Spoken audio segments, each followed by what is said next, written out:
Les questions de biotechnologie moderne font couler beaucoup de salive et d'encre. Pour développer ces technologies en faveur de la population, tout en contrôlant les déviances éventuelles que cela pourrait générer, le gouvernement du Bénin a adopté une loi sur la biosécurité. Il s'agit de la loi numéro 2021-01 du 3 février 2021 sur la biosécurité en République du Bénin. La Direction générale des eaux, forêts et chasses, à travers le ministère du Cadre de vie et des Transports du Développement durable, a vu juste de mettre au profit des utilisateurs et acteurs impliqués dans la biotechnologie les dispositions légales au niveau national et régional sur la biosécurité.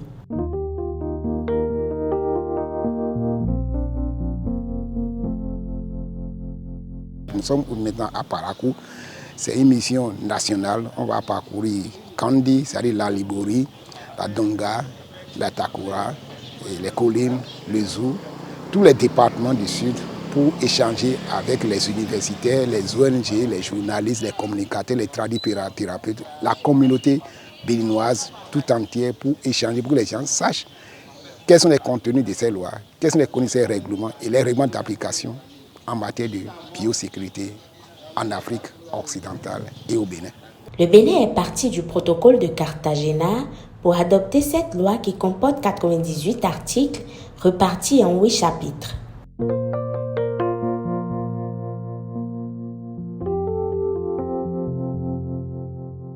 Ceux qui sont démontrés négatifs à l'environnement, à l'homme, à l'animal, ce n'est pas autorisé. Ce dont on ne connaît rien. La loi a été votée par les députés nationaux, au niveau national, promulguée par le gouvernement pour traiter de tous les aspects, de toute la procédure de mise au point d'une technologie de modification génétique, de développement alimentaire lié à la biotechnologie, de la transformation des produits, de leur transport d'un lieu à un autre, des transits si ça va quitter un pays A pour aller un pays B en passant par le Bénin, et quels sont les produits transformés qui seraient destinés à l'alimentation humaine ou à l'alimentation animale liés à cela, et fixer les responsabilités des uns et des autres pour protéger l'environnement, protéger la population et pour notre culture dont nous avons hérité de nos ancêtres et qu'on doit léguer aux générations futures. Démarrées à Parakou le 9 décembre 2024, ces séances de vulgarisation ont pris fin à l'Okosa le 13 décembre 2024. Une semaine de sensibilisation avec une participation active de la population qui avait soif de connaissance de ces dispositions légales pour réprimander les déviances.